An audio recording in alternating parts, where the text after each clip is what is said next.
You're a podcast listener, and this is a podcast ad. Reach great listeners like yourself with podcast advertising from Lips and Ads. Choose from hundreds of top podcasts offering host endorsements, or run a reproduced ad like this one across thousands of shows to reach your target audience with Lips and Ads. Go to lipsandads.com now. That's LIBSYN ads.com. Today on an all-new Dr. Phil, the doctor guilty of killing his wife. Prosecution say that MacNeill's long-term affair was the motive. A lot of people are suspicious that you know more about this than you're telling. His mistress? You sent him seductive pictures the day after he buried his wife. Finally speaks out. You move in how long after her death? It was a couple of weeks. He said you were the nanny, but in fact you were his lover. Yes. Hard questions. Did he ever give you any warning signs that he wanted to get rid of his wife? Did you ever meet Michele? Did she know he was having an affair with you? Are you still in love with him? Shocking new revelations. You represented that you were married to, and you used as your wedding date the day that his wife was buried. Let me explain this. A daytime exclusive. Did he invite you to her funeral? No, I wanted to give my respects. You disrespected her in life, but you wanted to pay your respects to her in death. When you're in love with someone, it's very easy to be very delusional. And you see what you want to see, and you trust what you want to trust. Do you believe he is guilty, or do you believe he's innocent? I believe. The doctor, his wife, his mistress, the murder. It is a story worthy of a soap opera. A rich, handsome, charismatic doctor, an adoring, attentive beauty queen wife, and a mysterious mistress in the middle. But when Gypsy Willis met Dr. Martin MacNeill, she never dreamed their real-life affair would turn into a real-life nightmare filled with lies, deceit, and murder. Take a look. A doctor accused of murdering his wife. A Pleasant Grove judge ordered Martin MacNeill to stand trial for murder and obstruction of justice. Prosecutors say he gave his wife a lethal combination of drugs. Michele was found dead in her bathtub while in Martin's care. It was horrifying. I mean, he killed my mother. He killed my mother. One major factor for the prosecution on this case, they say that MacNeill's long-term affair with Gypsy Willis was the former doctor's motive for allegedly killing his wife. Willis testified she met Martin MacNeill online in November 2005, and by January, the relationship had turned sexual. The affair continued until the day Michele MacNeill died. Are you familiar with what happened on April 11th of 2007? A little, yeah. Okay, what happened on that day? I understand that Martin's wife was found collapsed. He tried to resuscitate her. She was taken to the hospital, coded, and then passed away. Willis testified she attended Michele's funeral and spoke in person with Martin. I spoke to him briefly after and just said, I hope you're all right, and if there's anything I can do, please let me know. Her testimony helped seal his fate. The jury deliberated for 11 hours before finding MacNeill guilty for killing his wife, Michele. We're just so happy you can't hurt anyone else. Okay, I'm glad you're here. Everyone knows this story, and everyone thinks that you were involved, which of course you were involved in some way, but you say you were not involved in any way with the death of this woman, right? That's correct. I mean, I want to give you a chance to say that right straight up front. Absolutely. All right, but you were involved because you were involved with her husband. Yes. And you had been for how long of a period of time? It was a little over a year. It was about 15 months, I think. Okay. And tell me, what is it you want people to know? Just right off the top, why you want to be here and what it is you want people to know about you. The portrayal of the media has been very, very harsh. It has been very hard. I never signed up for this, and I am a real person, and you know, I've made mistakes, and I'm sorry for them. I guess I would say, you know, try not to judge unless you have been in similar circumstances, and so you have some sort of personal insight into it. It's been a very, very hard time. Hard experience, hard lessons learned. What is it that's been said about you that isn't true? You were his mistress. I was. And the truth is that even the most naive observer would have to consider that you were potentially an incentive for him to kill his wife, which a jury just found him guilty of. Yeah. The jury find the defendant as to count 1, murder, guilty. The idea that I was incentive is appalling to me, and it's very hard to swallow. But you have to understand, I he do meets understand. you, takes up with you, is now convicted of killing her, and you move in how long after her death? It was a couple of weeks. And when you moved in, there was a deception to the family members, right? Because he said you were the nanny, Yes, but in fact, you were his lover. I had been, yes. Okay. So you understand. I understand. Those things those are just the facts. And one could then conclude that you were an incentive to this. And I think it is a huge leap to say, therefore, you were involved in her death and you helped plan it or you did anything. I don't mean to imply that at all. That would be a huge leap. But you do have to understand, I understand. If his mind was demented enough that he needed her out of the way to have full time with you, that then you were an incentive to him in his world. It could have been the case. Yes. Let me fast forward to the day that you found out that his wife was dead. How did you find that out? He sent me a text, and I was in the car with a friend of mine up in Salt Lake, and it was a very vague text, and I didn't know what he meant, and I was being flippant, and I made a joke after. And the text was basically, I've lost her. Something like that. And you joked back, would she walk away or walk off? Or It was something to that effect. You didn't know when he said lost. I had he meant no dead. idea. No idea. I was shocked. And what did he say in the next text? He clarified the first text that she had actually, in fact, passed away. And my response was, I am so sorry. I'm horrified. If there's anything I can help you with, please let me know. Hindsight's 20/20. Did he ever, in retrospect, did he ever give you any warning signs that he wanted to get rid of his wife, Michele? No. No, there was nothing like that. Even in retrospect? Even in retrospect. That's why it's been so hard in the last week to hear the verdict and to have been, to have known him then and to have seen how things progressed. It has been very hard to see that because I never imagined at all, not in my wildest dreams. As you sit here today, do you believe he is guilty or do you believe he's innocent? I met him online. Did he tell you then that he was married? It was a little while after I'd actually met him. Did that bother you at all, that I'm sleeping with someone else's husband? And later, did he invite you to her funeral? No, I wanted to go and pay my respects, show support for him. You sent him seductive pictures the day after he buried his wife. Tomorrow on an all-new Dr. Phil.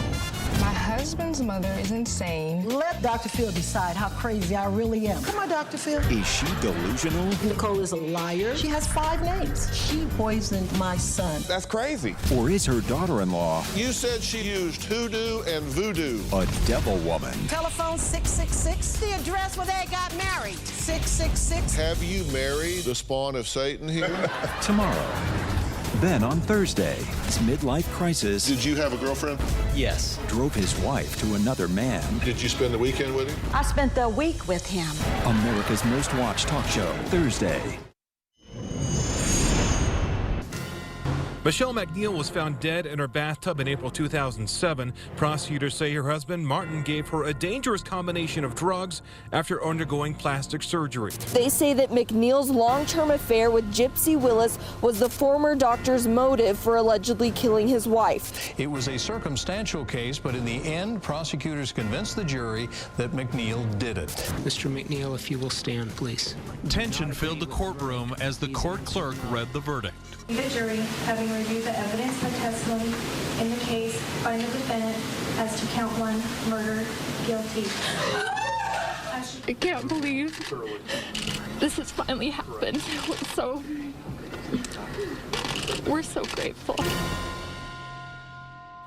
As you sit here today, do you believe he is guilty or do you believe he's innocent? You know, the jury came back and they said that he's guilty. And I have to respect the jury. I believe that they made a decision based on emotion. I believe he did not kill Michele. You think that it was an accidental death? I do. I think it was a natural death. Okay. All right. Now let me back up a little bit. How did you meet him? I met him online in 2005. And so then you met in the real world? Yes. And you hit it off? Yes. Did he tell you then that he was married, or did he let you think he was single? It was a little while after I'd actually met him, I believe.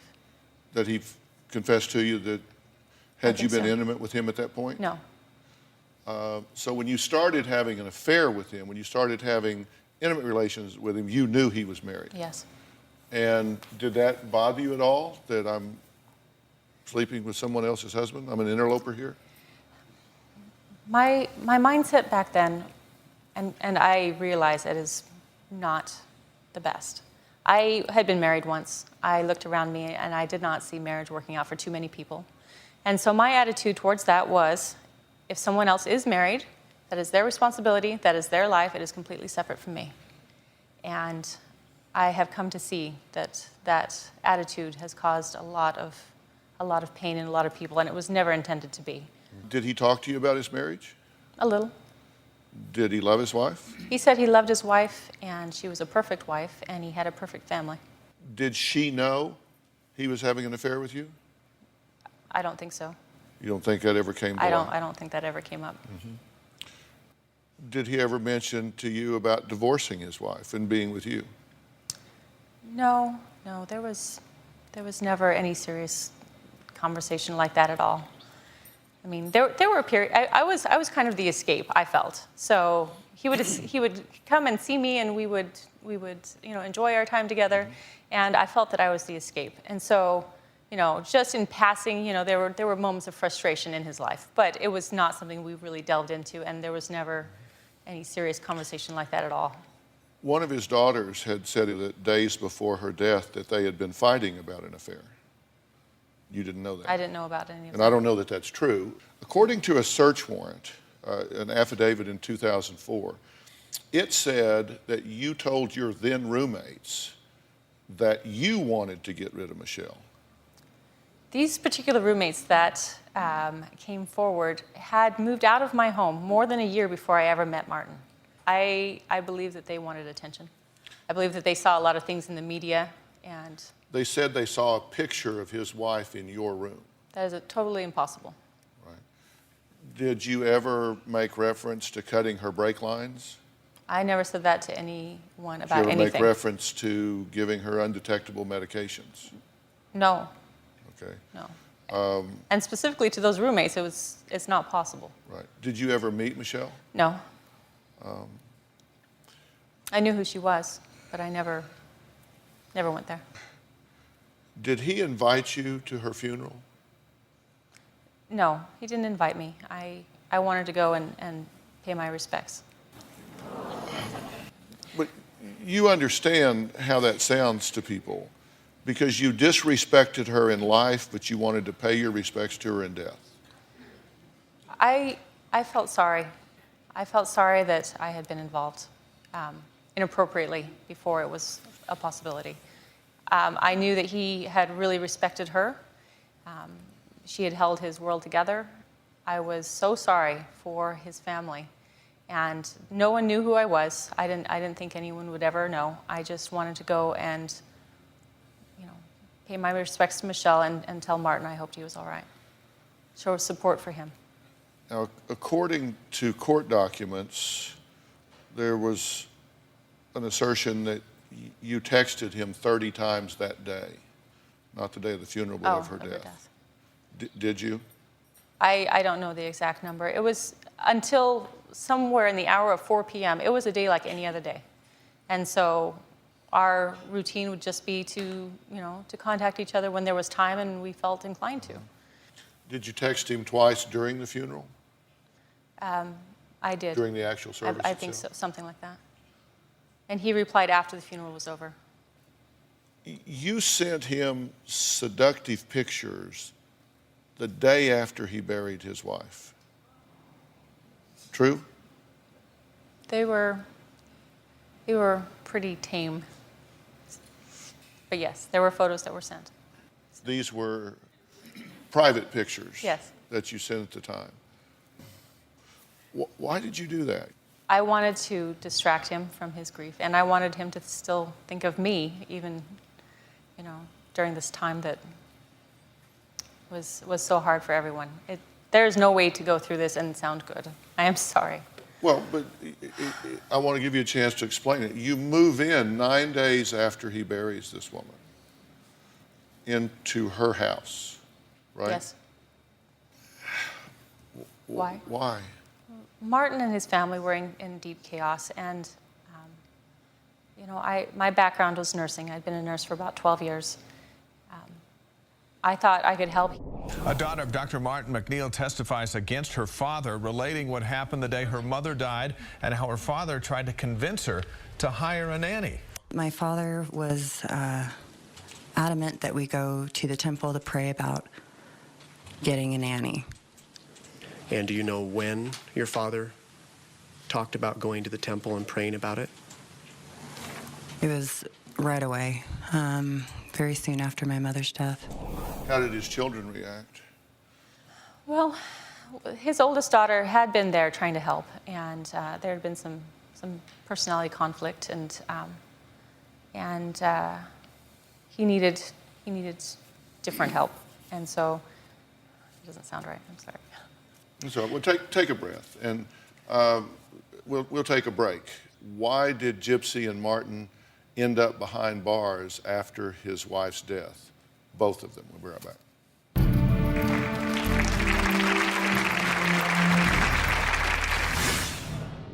He wanted to add me to the accounts under his daughter's Social Security number. In these documents, you represented that you were married to him. Yes. And you used as your wedding date the day that his wife was buried.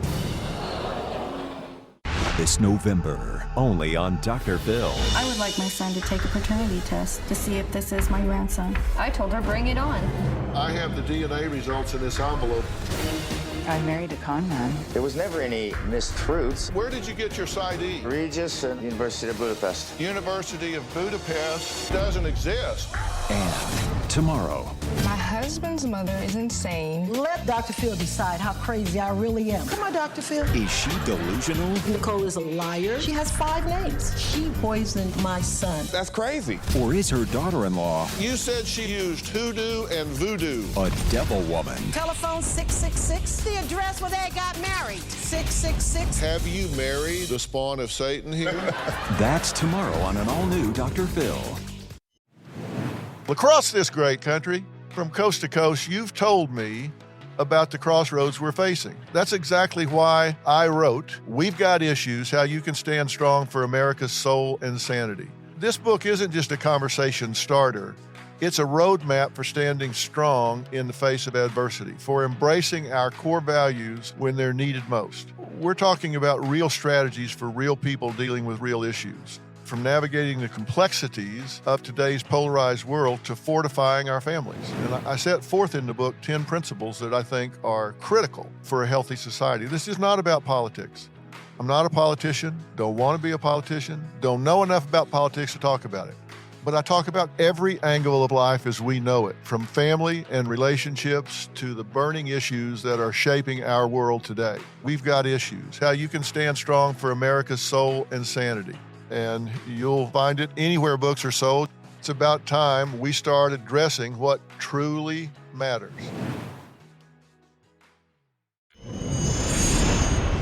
Prosecutor Chad Grunander pointed to Gypsy Willis as the motive, saying their affair became more intense just a month before Michele's death, and that MacNeill had a, quote, cold and calculated plan to kill Michele and bring Gypsy into the home under the guise of being the nanny. Well, Gypsy Willis found herself at the center of a firestorm when the man she was having an affair with, a prominent doctor in Utah, was convicted of murdering his wife. Gypsy was called as a hostile witness in the case, and many say she not only tried to protect him on the stand, but that she was the real reason for Michele MacNeill's death. She finds that idea appalling as she looks at it now. You move in as a nanny, yes. Right? That was the way I was portrayed to the family and neighborhood. My dad called me on the phone and said, Alexis, I've found the perfect nanny. Dad, Gypsy Jillian Willis. I know that woman. I know Mom was worried you were having an affair with her, and you're not to bring her into this home. And how did he respond? Oh, he got irate. He was screaming at me, saying, how dare you accuse me, and hung up on me. okay, and you and he, of course, knew that you were a lot more than a nanny. Yes. That you had a separate relationship with him. Did the kids suspect that there was more going on when you first moved in? No, not when I first moved in. I have heard now that they have, or they did, perhaps, but not at the time. Now, you actually wound up in trouble yourself, correct? That's correct. And you wound up in jail. I did. For how long? It was about a year and a half. About a year and a half? I believe. Okay, and you and Martin were arrested for identity theft, correct? That's correct. Now, this is after Michele's death. Yes. Okay, tell me what happened. How did that all come about? When Martin and I got together, I had significant debt. It was tax debt and education debt, some other things. He was concerned about adding me to the bank accounts under my information for fear that the money were seized for my debts. And so what I was told, I mean, this was temporarily until the house sold and my debts were paid, he wanted to add me just to give me access to the accounts under his daughter's Social Security number. Okay, so he has a daughter named? Giselle. Giselle, okay. Now, Giselle is out of the country. This is true. And he says, okay, she's away, so he says, we'll just use her name and her Social Security number. Yes. He said that as long as, one, people wouldn't notice. Two, we were just doing it to grant me access to the account. And there was no injury to Giselle. There was no way anything bad would happen. Okay, so let me get this right. This was basically to defraud the government out of taxes. He didn't want to say who you were if you were on an account because they could then seize your account. They could seize the account. And it wasn't to defraud them, it was to pay them when we had the money to do so. It was about $70,000. So you had the money to do so in the account, or he wouldn't have worried about it being seized. He didn't want them to come get their $70,000 out of that account. Right then. That's correct. Okay. So this was to not let the government know that you now had access to money. Yes. For a short time. That was. Okay. How is that not fraud? And I don't mean that in a legal sense, but you're hiding from the government that you have access to money that you owe them. I see what you're saying. I mean, is that, I'm just trying to simplify this so I understand. Okay. he had the money in the account. Right. He did not feel that his finances could bear the burden of a $70,000 draw right then. And so, like I said, temporarily, this is the plan, temporarily until the house sold, debts were paid. It was to grant me access to the account. Okay, and then in these documents you represented that you were married to him. Yes. Correct? And on these documents, you used as your wedding date the day that his wife was buried. If, in fact, he did murder her and then he was going to come to me, did it ever occur to you, you know, I might be getting into a situation here that has a real bad end? Closed captioning provided by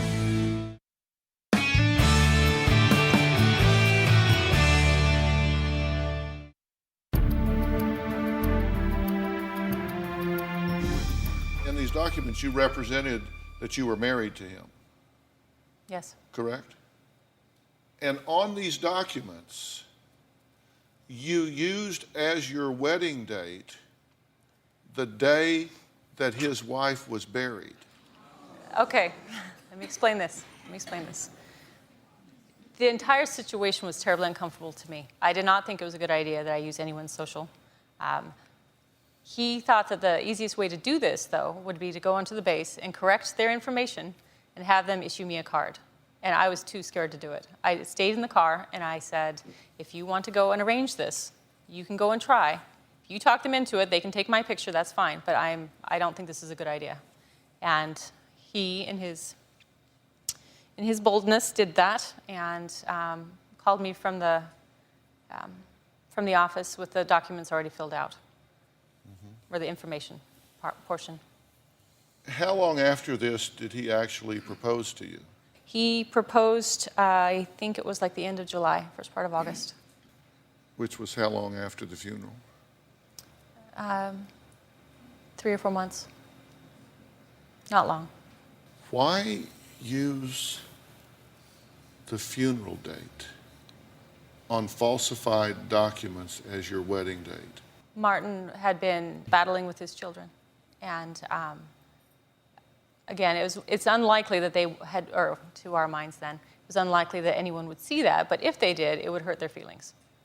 And that's why he put it the way he did. How did he propose? We went to visit my family in Cheyenne, Wyoming, and we went to a restaurant, and he had the ring and he had flowers, and we had a great dinner, and then he proposed in front of my family. Were you planning to marry him? Yes, I did plan to marry him. You Eventually, said yes. Yes. Did you have any doubts about marrying him? Not about marrying him. I had doubts about marriage in general. Have you ever heard the name Drew Peterson? Who? He's been convicted of murdering his wife, and then another wife disappeared after that. And then, did it ever occur to you, you know, I might be getting into a situation here that has a real bad end? Did it ever occur to you? I never felt that my life was in danger at all. The facts around Michele's death and the autopsy was natural.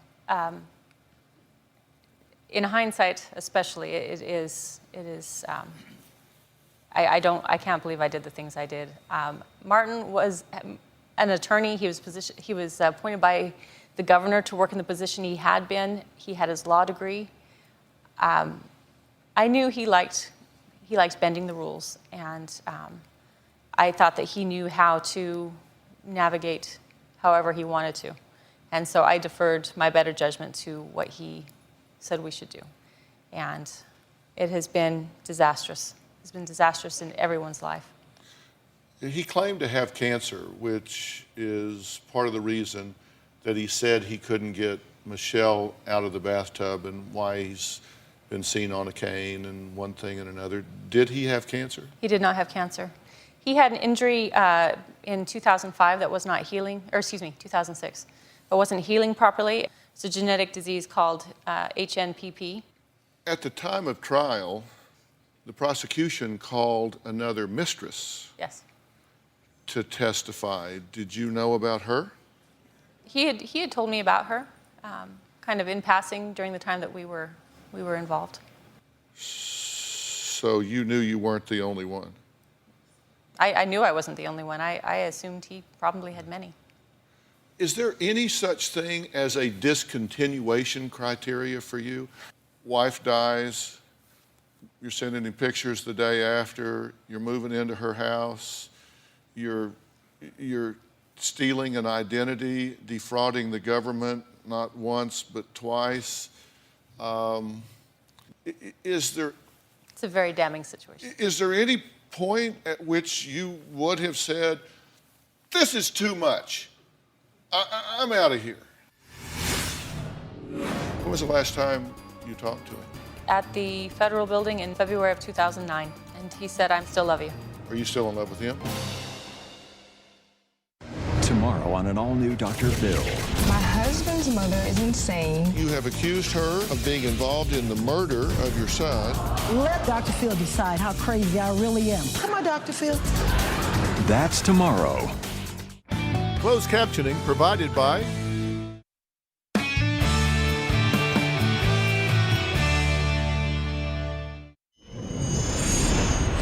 Willis read excerpts of love letter after love letter she exchanged with MacNeill while they were both in federal prison. What does he say right here?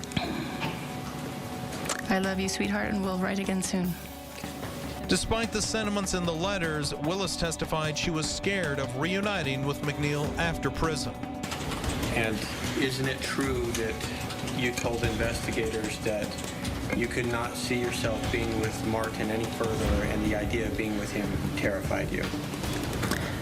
I found myself in prison for 2 years as a result of being with this guy, and that was terrifying to me. Is there any point at which you would have said, this is too much, I'm out of here? Well, he did. He threw me in prison, and that was enough. That's what that was. How did he throw you in prison? Well, I had done all of the things that he'd asked me to do, believing that he knew what was going to be all right. Okay, and you said, look, he said to you, which one of us has a law degree, right? But you don't need a law degree to know that using someone else's identity, using someone else's social security number to evade getting on the radar screen of the government when you now have access to money, or for any other reason. You don't need a law degree to know that that is a crime. I do. I know. So we argued about that. I did question him, and I thought, again, love is blind. I thought he knew best.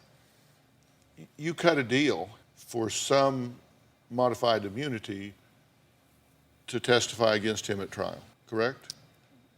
Modified immunity. Did you make a deal with the prosecutors? To testify? Yes.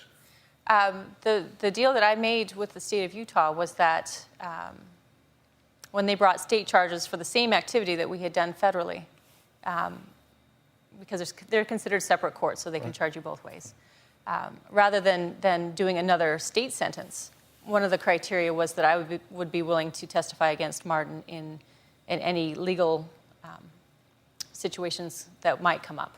At that point, there were no charges filed. Did you testify against him at trial? I did.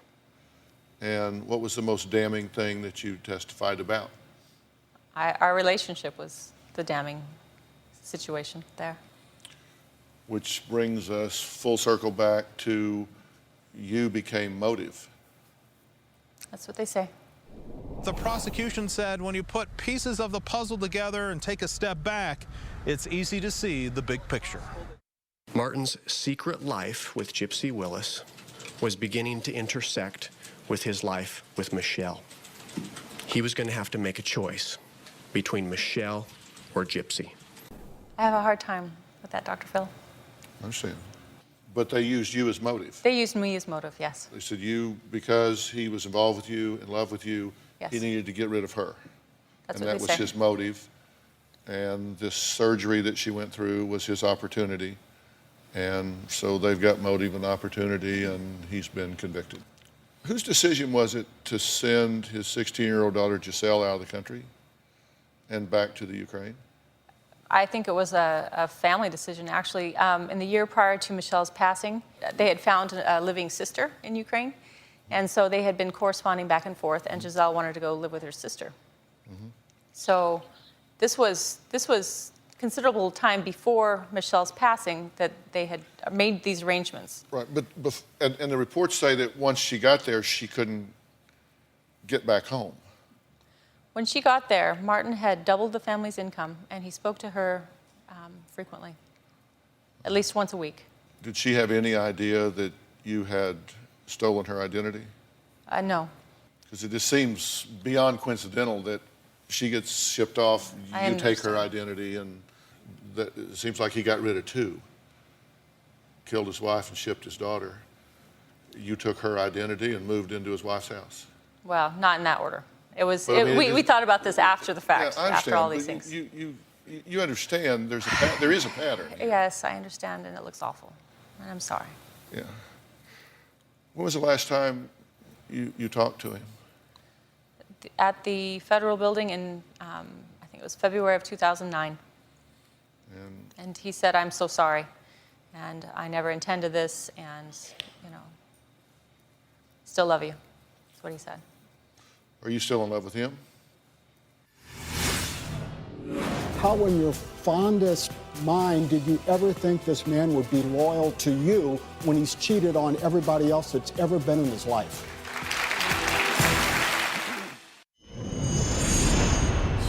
He explained to a final witness that he can get away with things, and stated that one of the things he had gotten away with was killing his wife.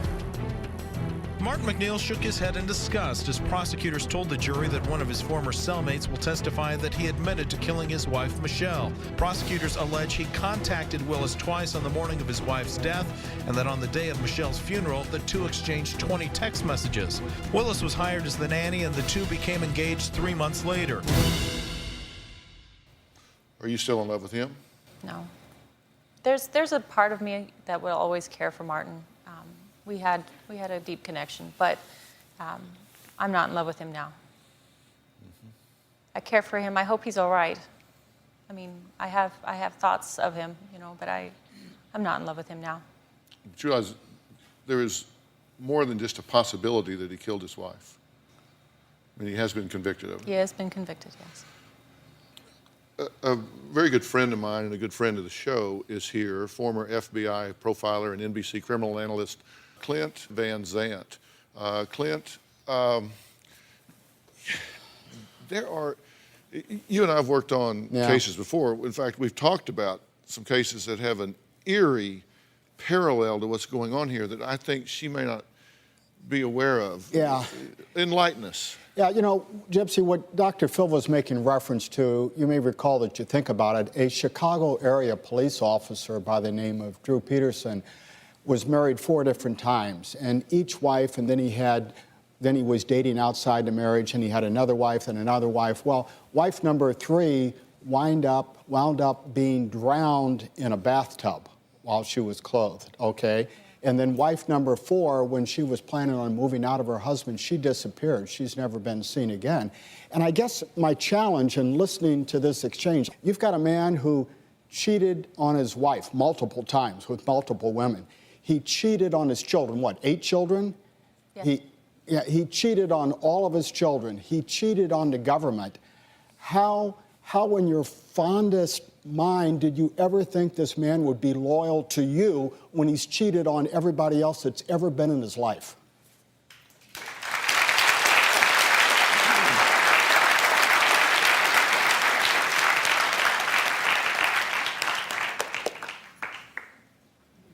That's a very good question. I guess I loved him so much. I hoped, and I thought that I think when you're in love with someone, it's very easy to get very delusional, and you see what you want to see, and you trust what you want to trust. And did he chew you up and spit you out? He betrayed all of us, all of our trust, all of us, even me. He's destroyed my life.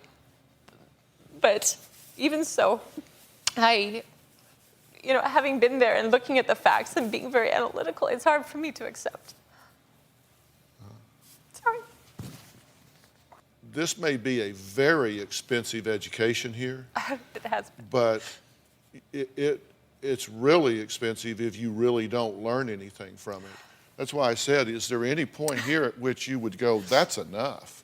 My God, no. Okay, so you're married. You didn't tell me that right away. I learned it and stayed in it. Shouldn't have. Then you want me to steal somebody's identity, use another social security number. I'm not paying the government. I mean, he just continues to do things that seem very sociopathic to me. Just very sociopathic to me in terms of no conscience and, you know, picking your wedding date as the funeral date. And I mean, things like that just, to me, are just so narcissistic and sociopathic, and you blew right by them. And you got to learn from that. Oh, yeah. Many lessons learned, I promise. A lot of people are suspicious that you know more about this than you're telling, that you were actually involved in this. If he reaches out to you from prison, will you respond? Closed captioning provided by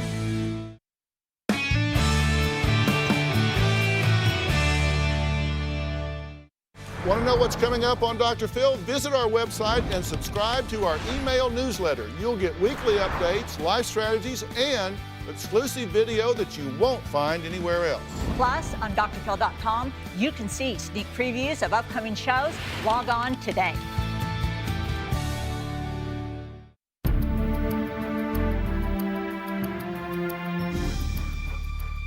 You know, I had a coach tell me one time in college, he said, McGraw, you are the dumbest smart person I've ever met.